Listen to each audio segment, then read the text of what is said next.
Sai Sanjivani hospital, station road, Sitapur. Sitapur का पहला multi speciality hospital, जहां आपको जनरल फिजिशियन, हड्डी रोग, स्त्री रोग, जनरल सर्जरी, नाक कान गला और न्यूरो के डॉक्टर उपलब्ध हैं। साई संजीवनी में आयुष्मान कार्ड धारकों का मुफ्त इलाज और टीपीए कार्ड धारकों के लिए कैशलेस सुविधा उपलब्ध की गई है। हॉस्पिटल में आईसीयू, वेंटिलेटर, बाईपैप व डायलिसिस की सुविधा भी उपलब्ध है।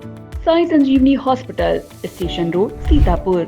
नमस्कार, आपने देखना शुरू कर दिया है आई इंडिया और मैं हूं डॉक्टर पंकज सिंह गौर और हमारे स्टूडियो में खास मेहमान आए हुए हैं महाभविष्य वक्ता स्वामी मृदुलाम महाराज जी। एक बार आज हम फिर उपराष्ट्रपति को लेकर के तमाम चर्चा करने वाले हैं। क्योंकि उपराष्ट्रपति का चुनाव है, भारत में 15वें उपराष्ट्रपति आगे आपको मिलने वाले हैं, तो इसको लेकर हम तमाम ऐसी बातें जो बहुत सारे लोग नहीं जानते हैं, उन्हीं बातों को लेकर हमने स्वामी जी को आमंत्रित किया है। पहले तो आपका बहुत बहुत स्वागत है। देखिए, 15वें उपराष्ट्रपति हाल ही में चुने जाने हैं। ऐसे में दोनों तरफ से प्रत्याशी मैदान में आ गए, यानी इंडिया गठबंधन का प्रत्याशी और एनडीए गठबंधन का प्रत्याशी। यहाँ के नतीजे क्या रहने वाले हैं लगभग सबको पता है।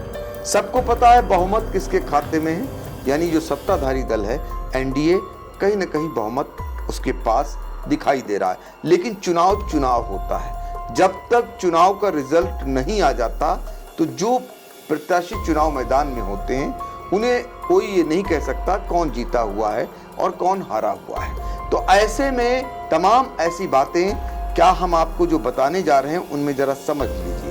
सबसे पहले हम गणित आपको समझवाएंगे कि आखिर किसके पास कितने मत हैं, यानी लोकसभा सदस्य कितने हैं, राज्यसभा के सदस्य कितने हैं, कौन मतदान करता है। और फिर आपको जो अहम बात बताने वाले हैं वो ये है कि जगदीश धनखड़ जो पूर्व उपराष्ट्रपति थे भारत के, क्या उन्होंने ही अचानक इस्तीफा दिया या इससे पहले भी कोई अचानक इस्तीफा दे चुका है। ऐसी नौबत क्यों आई उनके इस्तीफे की, जो आज भी रहस्य बना हुआ है। और भारतीय जनता पार्टी की बेचैनी जो दिखाई दे रही है, इसको लेकर भी तमाम संशय बना हुआ है। तो कुल मिलाकर हम सीधे तौर पर आपको लेकर चलते हैं। पहले गुणा गणित समझते हैं कि कुल कितने मतदाता हैं जो मताधिकार का प्रयोग करेंगे उपराष्ट्रपति चुनाव को लेकर।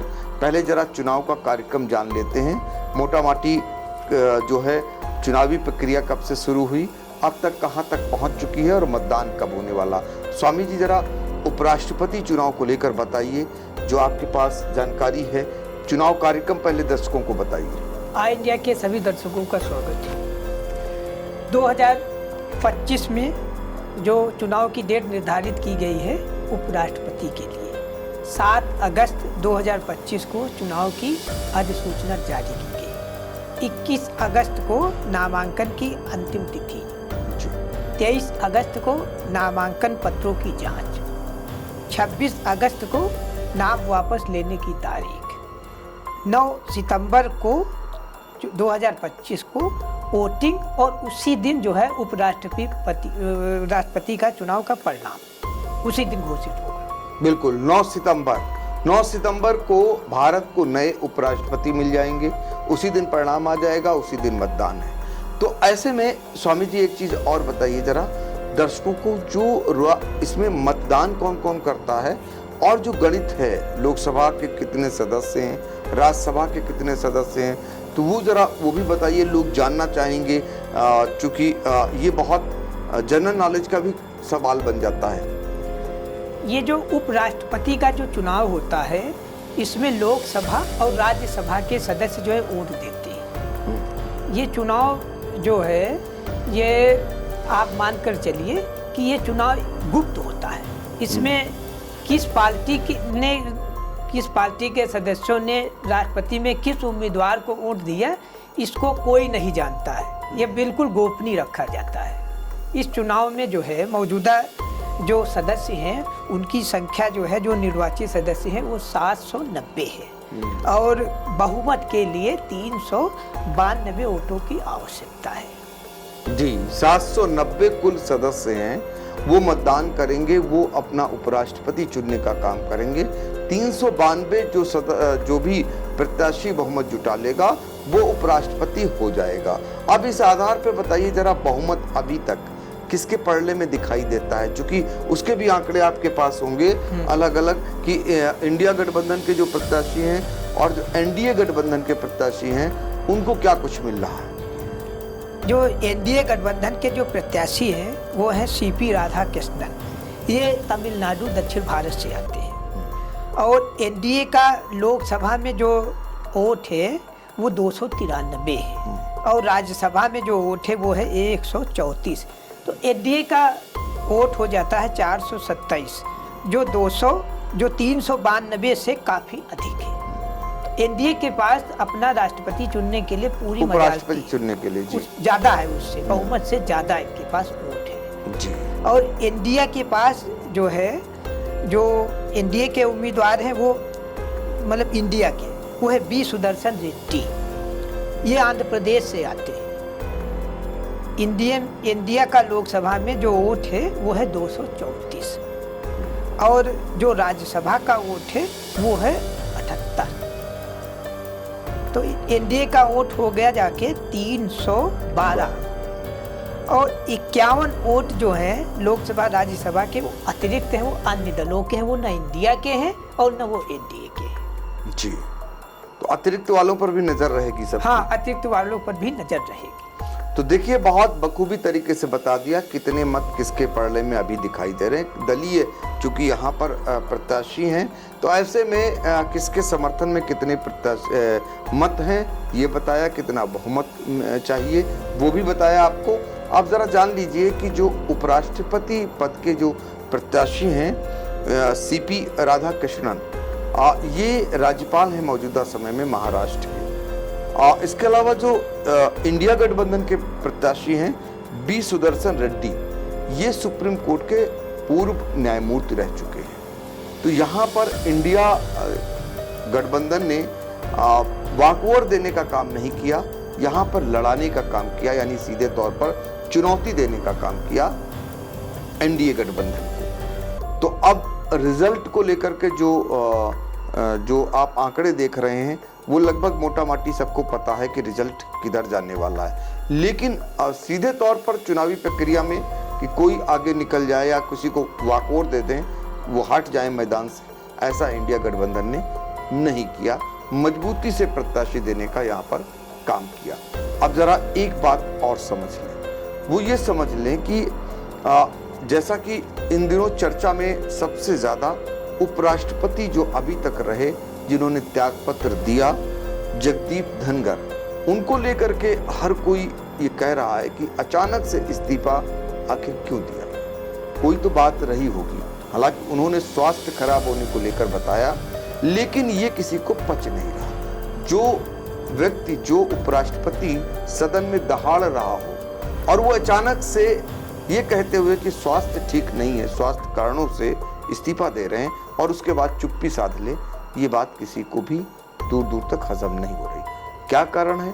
लगभग धीरे धीरे लोग समझ रहे हैं या धीरे धीरे बातें आ रही बाहर। लेकिन जगदीप धनगर कोई इकलौते ऐसे, अकेले ऐसे उपराष्ट्रपति नहीं थे जिन्होंने ही अचानक से इस्तीफा दिया हो।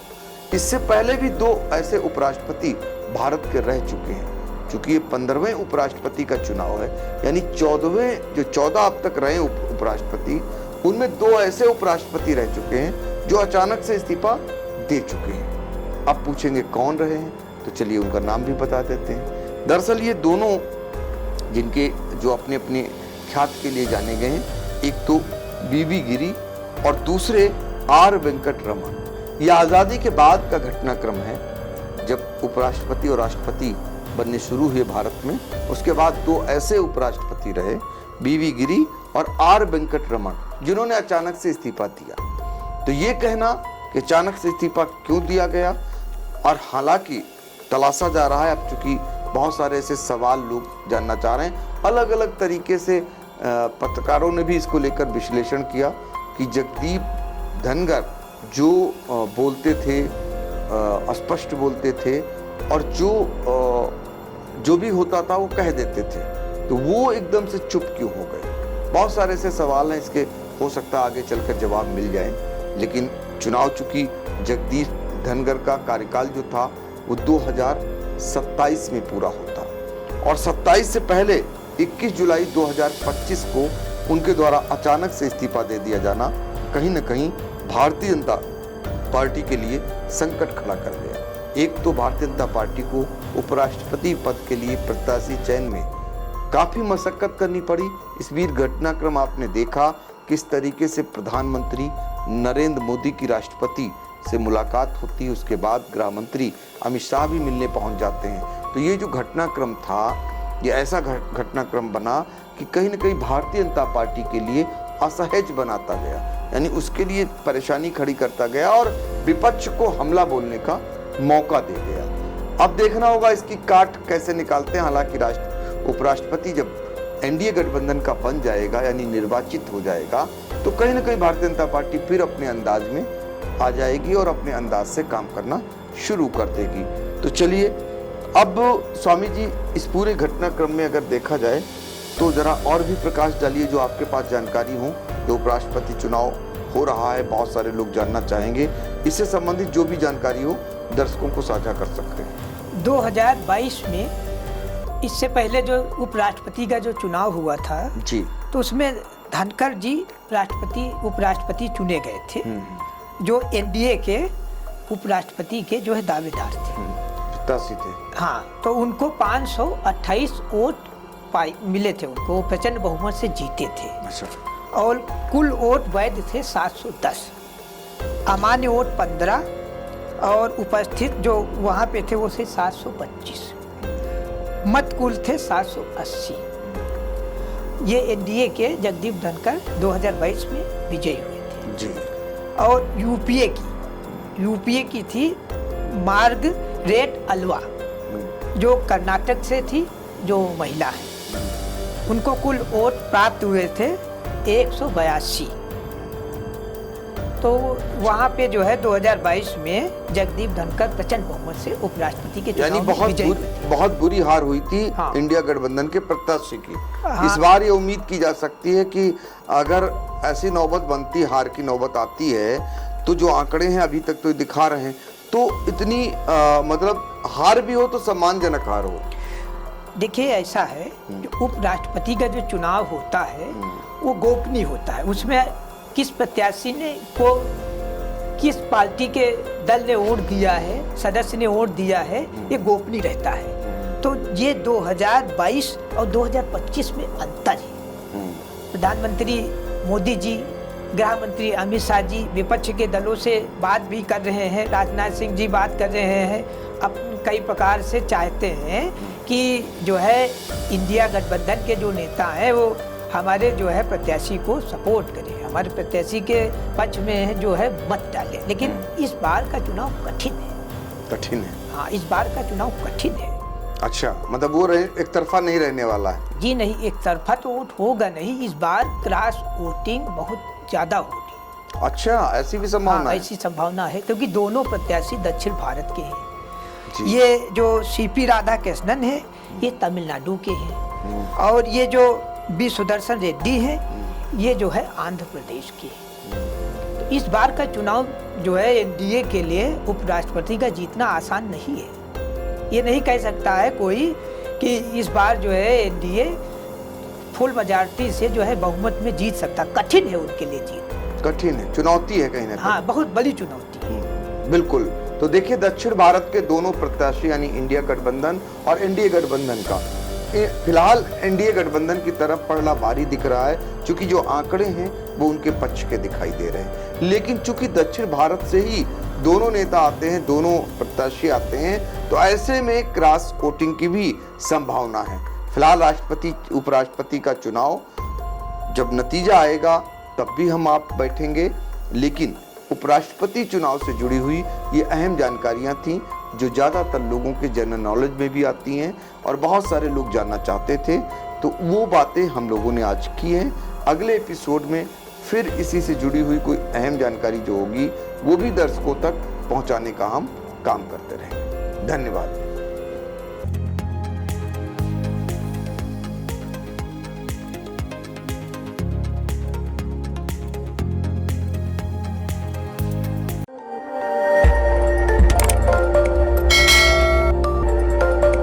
खबर आपकी, नजर हमारी। देखते रहिए आई इंडिया।